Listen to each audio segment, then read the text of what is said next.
유대인들의 격언 중에 물고기 한 마리를 잡아주면 하루를 먹고 살 수 있지만 물고기 잡는 방법을 가르쳐주면 평생을 먹고 살 수 있다, 이런 말이 있습니다. 우리가 잘 아는 것처럼 이 말은 물고기를 잡아주는 것보다, 지식을 그대로 전해주는 것보다 물고기를 잡는 법, 그러니까 지식을 얻는 방법과 지식을 창조하는 능력인 지혜를 주는 것이 더 중요하다는 것입니다. 당장 위안답시고 자녀에게 물고기를 잡아주는 것보다는 조금은 더딜지라도 물고기 잡는 방법을 가르쳐주는 것이 더 중요하다는 말입니다. 이 말은 우리 영적인 자녀들을 양육하는 교회 목회자들에게도 똑같이 적용될 수 있는 말입니다. 오늘날 많은 교회의 모습이 무엇입니까? 하나님의 말씀인 성경 말씀은 말 그대로 하나님의 말씀이어서 대단히 거룩거룩한 말씀이기에 일반 성도들이 혼자서는 잘 이해할 수 없는 것이고, 그렇기에 매주 예배 시간 설교 말씀을 통해서, 그리고 성경 공부와 제자 훈련과 같은 별도의 프로그램을 통해서 집중적으로 배워야만 우리의 신앙이 자라고 제자가 될 수 있다, 이런 분위기입니다. 교회에 이런 분위기가 조성되어진데 많은 역할을 누가 했겠습니까? 바로 목회자와 신학자들입니다. 왜 그랬을까는 별로 어렵지 않게 답을 생각해낼 수 있습니다. 그런 분위기가 되어야 자신들이 교회에 없어서는 안 될 꼭 필요한 존재로 굳건히 자리매김할 수 있기 때문에 그렇습니다. 제 이런 말이 교회를 세워나가는 데 있어서 목회자의 설교가 필요 없다, 그런 말을 하는 것은 아닙니다. 제 이런 말이 교회를 세워나가는 데 있어서 신학자들의 노고가 필요 없다, 그런 말을 하는 것도 아닙니다. 제가 말하고자 하는 바는 그동안 우리 교회들이, 더 직접적으로 말하면 그동안 우리 목회자들과 신학자들이 성경은 성도들이 읽기에는 너무나 심오한 책이니 주일마다 교회에 나와 강단에서 선포되는 말씀, 목회자가 해석해주는 말씀을 받아먹으며 신앙생활을 해야만 한다는 식이었던 것이 잘못된 것이란 것입니다.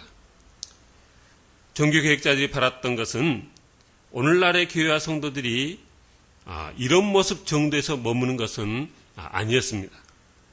루터가 그 큰 위협 속에서도 종교개혁을 감행한 것도 일반 백성들이 다 직접 성경을 읽을 수 있도록 성경을 번역한 것도 오늘날 교회와 성도들의 이 정도의 모습을 기대하며 그랬던 것은 아니었다는 것입니다. 중세시대가 왜 암흑시대였습니까? 성도들에게 성경책 자체가 주어지지 않아서입니다. 중세시대 성도들은 주일날 성당에 가서야 신부가 읽어주는 성경 몇 구절을 겨우 들을 수 있었던 것이 다였습니다.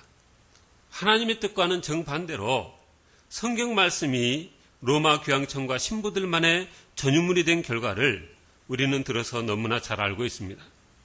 그런 폐단을 없이 하기 위해 개혁자들은 목숨을 걸고 로마 캐톨릭에 대항하였고, 감사하게도 일반 성도들의 손에 하나님의 말씀인 성경책이 주어지게끔 되었습니다. 그렇게 종교 개혁을 한 지 500년이 되어갑니다만, 그러나 주위를 돌아보면 현실은 별로 크게 나아진 것도 없어 보입니다. 왜입니까?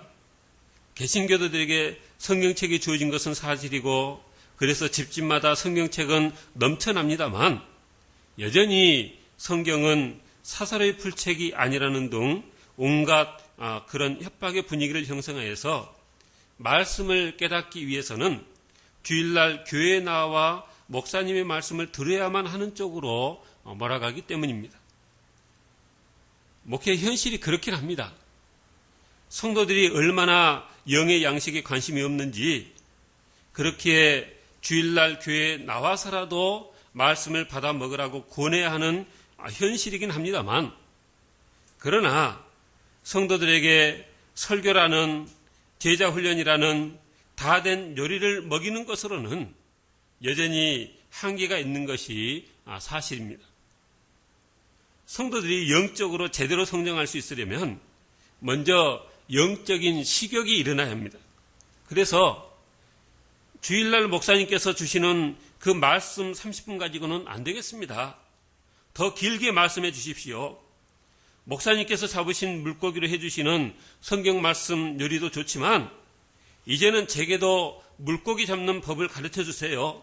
저도 날마다 물고기를 잡고 싶어요. 이렇게 영적인 식욕이 이 정도는 돼야 한다는 것입니다. 이게 제 마음대로 하는 말이 아니라 하나님께서 신명기에서 그렇게 말씀하셨습니다.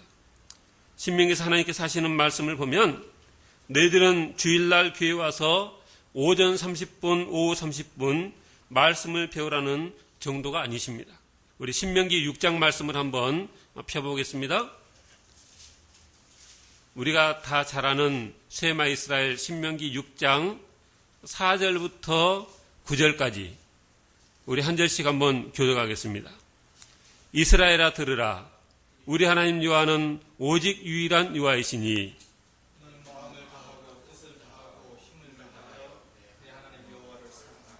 오늘 내가 내게 명하는 이 말씀을 너는 마음에 새기고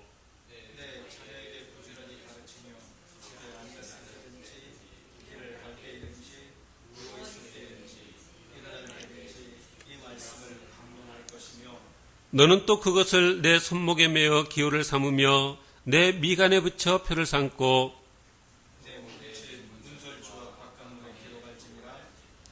우리가 잘 아는 유명한 말씀입니다. 그런데 여기 이 말씀을 보니까 하나님께서 우리에게 제시하시는 기준은 거의 말씀에 미쳐 살라는 정도입니다. 사람이 잘 먹던 밥이 안 먹히면 그게 어딘가 몸에 병이 있는 것입니다. 마찬가지로 성도가 하나님의 자녀가 하나님의 말씀에 그만큼도 식욕이 없으면 영적으로 건강하지 못하다는 증거입니다. 다른 교회들도 다 그러겠지만 우리 인원교회도 어느 교회 못지않게 직접 말씀 묵상하는 것을 중요하게 생각하고 그렇게 강조하는 교회입니다. 매일 읽어야 하는 말씀을 주보에 싣기만 하는 것이 아니라 새벽과 금요기도의 시간에 직접 본문으로 삼아서 읽고 또 설교하는 구조로 진행하고 있는데 하루 한 장씩만 해도 교회 일정을 잘 따라오시면 3년에 한 번 성경을 정독하실 수 있는 그런 구조입니다. 만일 성경 묵상이 아직 생활화되어지지 않고 있으시다면 회개가 별거입니까? 이런 거 제대로 안 한 것들이 다 회개감인 줄 믿습니다. 회개할 것 회개하시고 열심히 말씀 생활하시는 인원교회 성도님들 다 되시기를 주님 이름으로 당부드립니다.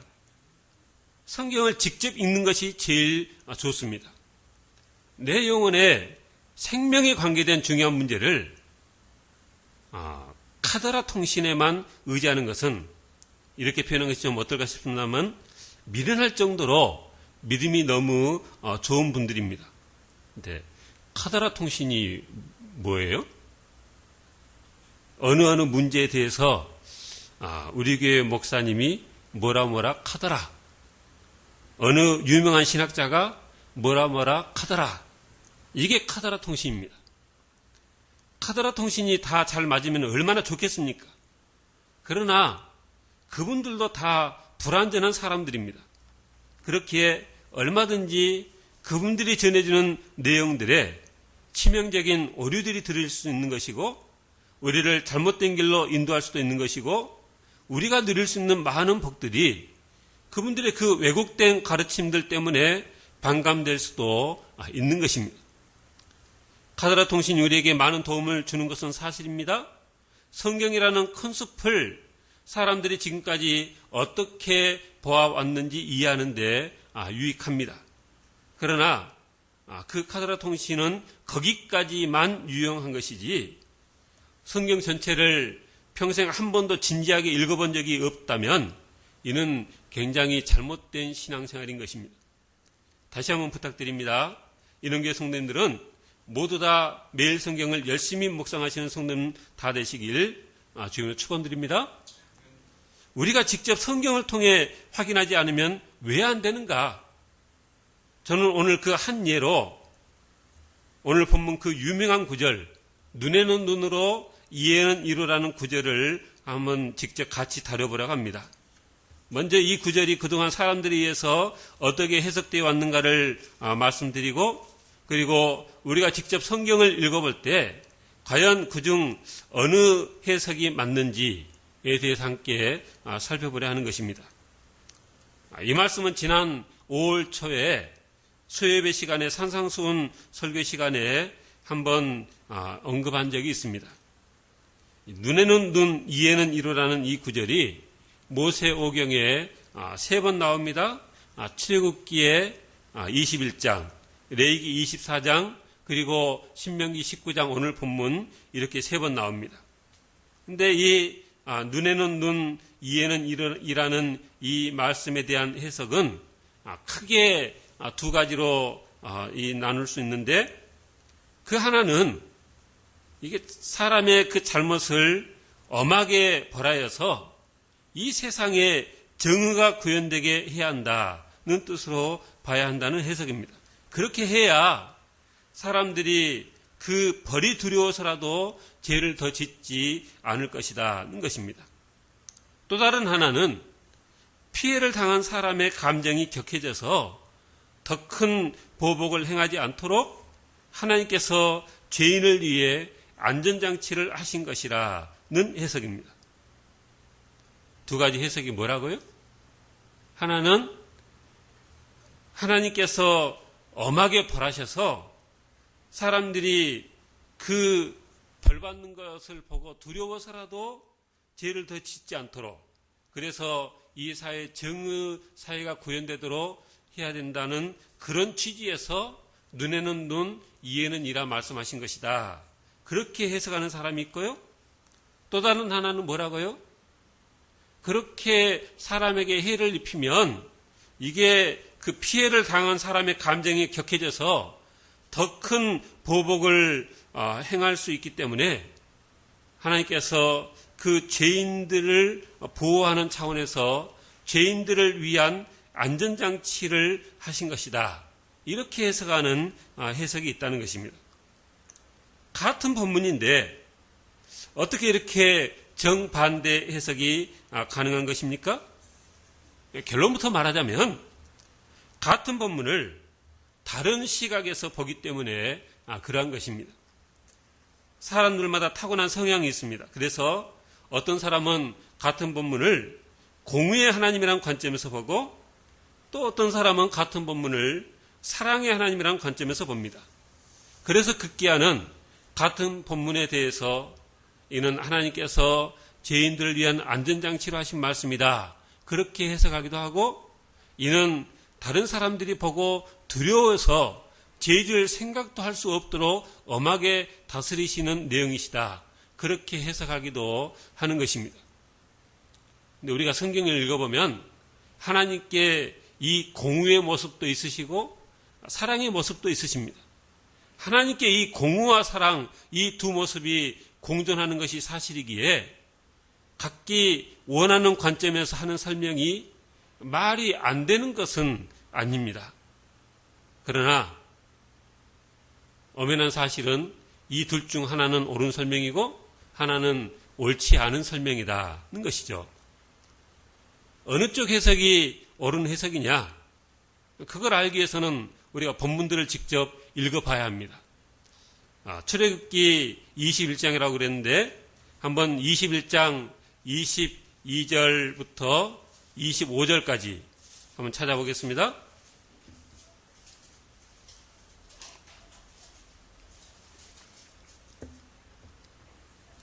출애굽기 21장 22절 제가 먼저 읽습니다. 사람이 서로 싸우다가 임신한 여인을 쳐서 낙태하게 하였으나 다른 해가 없으면 그 남편의 청구대로 반드시 벌금을 내되 재판장의 판결을 따라 낼 것이니라. 눈은 눈으로, 이는 이로, 손은 손으로, 발은 발로.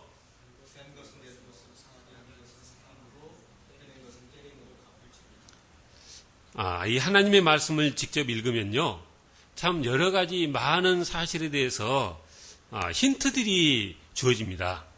지금 이 상황은 똑같이 눈은 눈으로 이는 이로 이 유명한 구절이 나오는 구절이긴 하지만 출애굽기에서는 임신한 여인을 쳐서 낙태하게 된 상황의 이 말씀인데 여기 보니까 낙태가 됐다는 것은 뭐예요? 태아가 죽었다는 거죠. 근데 태아가 죽은 것은 그냥 벌금형으로 가능한데 그 산모 아니면 다른 사람들이 뭐 눈을 다치든지 이를 다치든지 하면 그것은 그 사람의 눈을 다치게 하고 이를 다치게 하고 그렇게 갚아줘야 된다. 그러니까 하나님의 이런 말씀이 없을 때는 그냥 그 생명은 동일한 것이고 그래서 태아의 생명도 굉장히 귀한 것으로 취급하고 그래야 된다 이렇게 얼마든지 논리를 펼 수 있지만 하나님께서 하신 말씀을 보니까 그것보다는 살아있는 사람의 눈과 이를 더 하나님께서 중요하게 여기라 하신 것으로 알 수 있겠습니다. 그렇긴 그렇지만 이 말씀을 쭉 읽어보면 이게 공의의 하나님 쪽으로도 해석이 가능하고 사랑의 하나님 쪽으로도 해석이 가능하고 어느 쪽만이라고 할 수는 없겠다 싶겠습니다. 레위기 24장으로 한번 넘어가 보겠습니다. 레위기 24장 17절부터 22절까지 제가 먼저 17절 읽습니다. 사람을 쳐 죽인 자는 반드시 죽일 것이요 사람이 만일 그의 이웃에게 상해를 입혔으면 그가 행한 대로 그에게 행할 것이니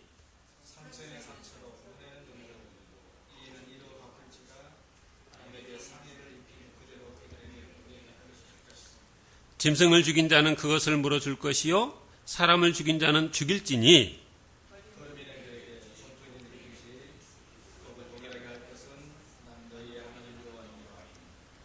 이 레위기 말씀도 가만히 읽어보면 이쪽으로도 해석이 가능하고 또 저쪽으로도 해석이 가능한 그런 본문입니다.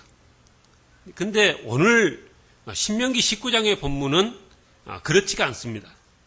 우리가 함께 본문 말씀을 다 읽었는데 오늘 본문을 보면 눈에는 눈으로 이에는 이로라는 이 법이 죄에 대한 엄정한 징벌을 요구하신 것이라는 것을 확실히 알 수 있습니다. 이 다른 두 본문과 달리 이 본문은 실제 그런 해를 입힌 것이 아니라 그런 해를 입히려고 거짓 증거하여 18절에 보니까 그 형제를 거짓으로 모함한 위증죄의 경우인데 이 실제 상대방에게 그런 해를 입힌 것이 아님에도 불구하고 하나님께서는 19절에 보니까 그가 그의 형제에게 행하려고 꾀한 그대로 그에게 행하도록 하시는 걸 여기 볼 수 있습니다. 21절에 뭐라 하겠습니까? 내 눈이 긍휼히 여기지 말라라고 하셨습니다. 왜 그렇게 긍휼히 여기지 말라고 하시느냐? 거기 20절에 보니까 그리하여 그 남은 자들이 듣고 두려워하여 다시는 그런 악을 행하지 않도록 그리하라는 말씀이십니다. 눈에는 눈으로 이에는 이로라는 이 말씀이 그렇게 엄하게 벌을 하라는 의미시냐 아니면 죄인들을 위한 안전장치의 말씀이시냐 이거를 아는데 많은 참고서를 보고 성경을 깊이 연구해야 이 사실을 깨달을 수 있습니까? 제가 지금까지 경험한 바로는 오히려 반대로 많은 참고서적을 읽으면 읽을수록 우리 생각만 더 혼미해지고 복잡해집니다. 그냥 주위에서 본문만 잘 읽어도 이 눈에는 눈으로 이에는 이로라는 말씀이 사랑의 하나님께서 죄인들을 위한 안전장치로 하신 말씀이 아니다는 것을 금방 알 수 있습니다. 더할 수 없이 명확하게 내 눈이 긍휼히 여기지 말라 21절에 그렇게 말씀하고 계시는데 그와 정반대되는 해석을 한다는 것은 이게 본문 자체가 복잡하고 어려워서가 아니라 그 말씀을 자신의 성향대로 해석한 결과인 것일 뿐인 것입니다. 좀 동떨어진 이야기 같지만 민주주의 이야기를 좀 하려고 합니다. 우리가 살아가고 있는 이 시대의 큰 흐름이 민주주의입니다. 민주주의란 말의 헬라어는 그리스어는 데모크라티아입니다. 데모 그리고 크라토스, 국민이 지배한다. 두 낱말이 합쳐진, 그러니까 민주주의는 민이 주인이라는 거죠. 국민이 주인인, 국민이 지배하는 그런 정치 제도를 말하는 것입니다. 국민이 권력을 가지고 그 권력을 스스로 행사합니다. 기본 원리가 무엇이냐? 인권을 존중하고 자유권, 평등권, 다수결의 원리, 법치주의. 들어보니까 우리가 많이 들었고 우리가 살아가는 세상이 그런 세상이지 않습니까?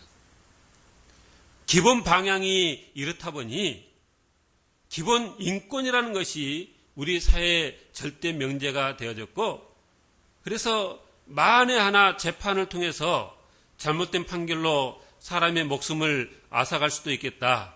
그것은 정말 해서는 일어나서는 안 되는 일이다. 그래서 전 세계적으로 사형을 폐지해야 한다는 그런 분위기고, 실제 그렇게 많이 되어져 가고 있고, 그런 분위기가 이어지다 보니까 가정에서, 학교에서 아이들 체벌조차도 법적으로 제재하는 인권이라는 미명하에 그런 세상이 되어져 가고 있습니다.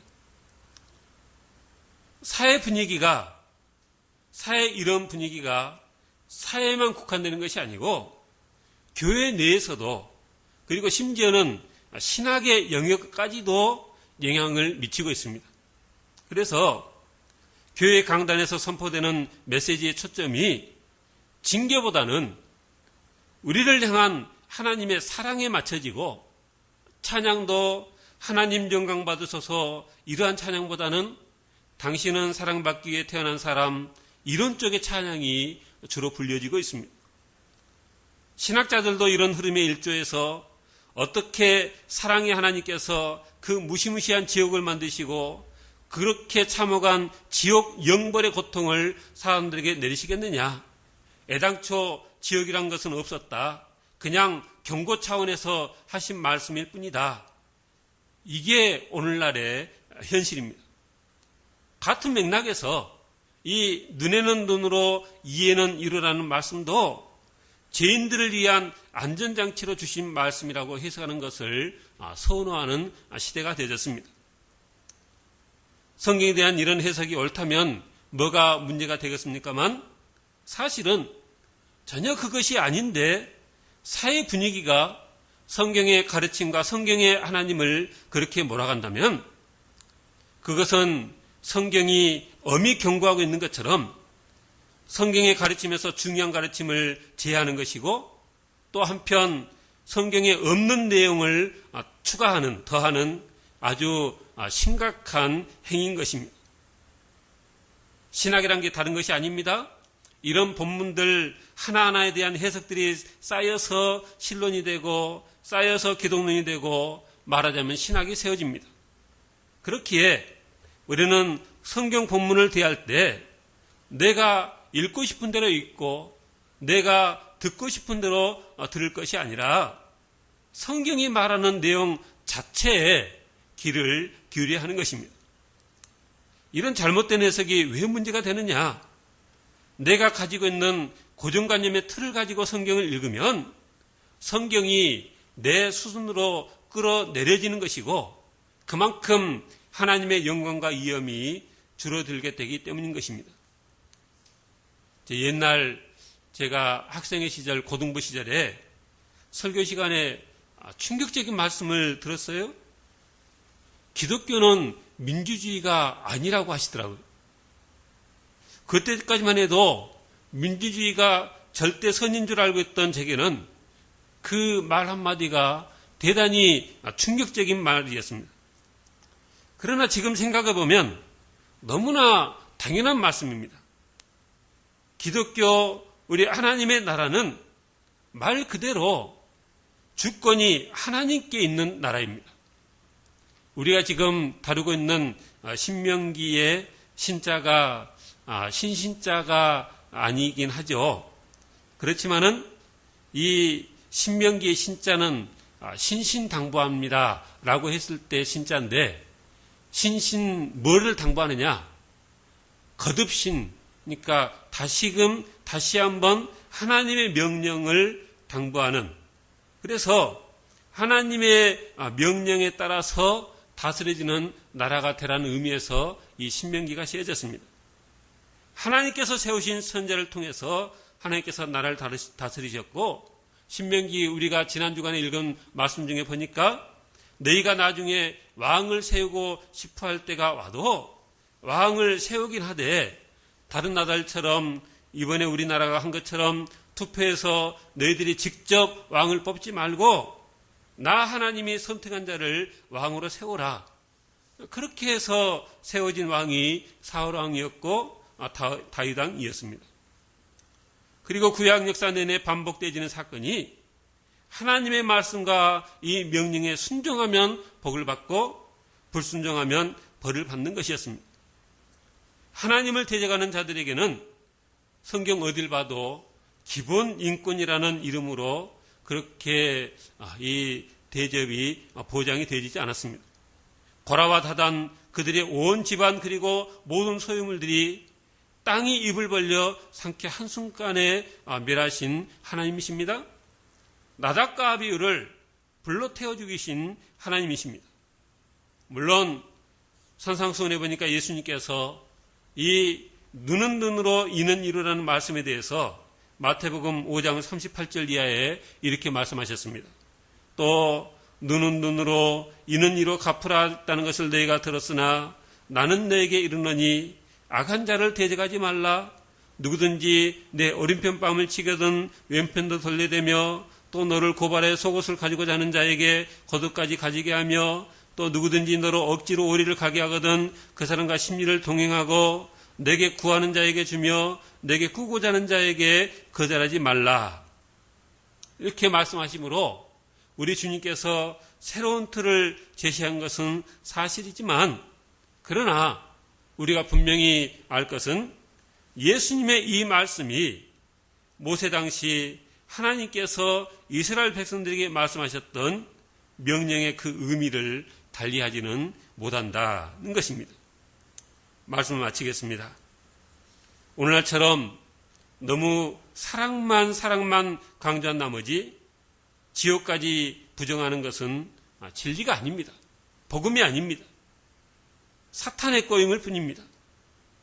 물론 제가 이야기로도 우리 하나님께서 공의보다는 사랑 쪽으로 많이 치우쳐 계신 것은 사실이지만, 그러나 하나님의 두 축 중 여전히 한 축은 공의의 하나님이신 것입니다. 이 시대에 풍미하고 있는 값싼 복음에 휘둘리지 마시고 말씀이 정말 그러한가 내 눈으로 직접 성경 말씀을 읽어 확인하여서 확신 가운데 신앙생활 하시는 우리 인흥교회 성도들 다 되시길 주의 이름으로 축원드립니다. 하나님 아버지 감사합니다.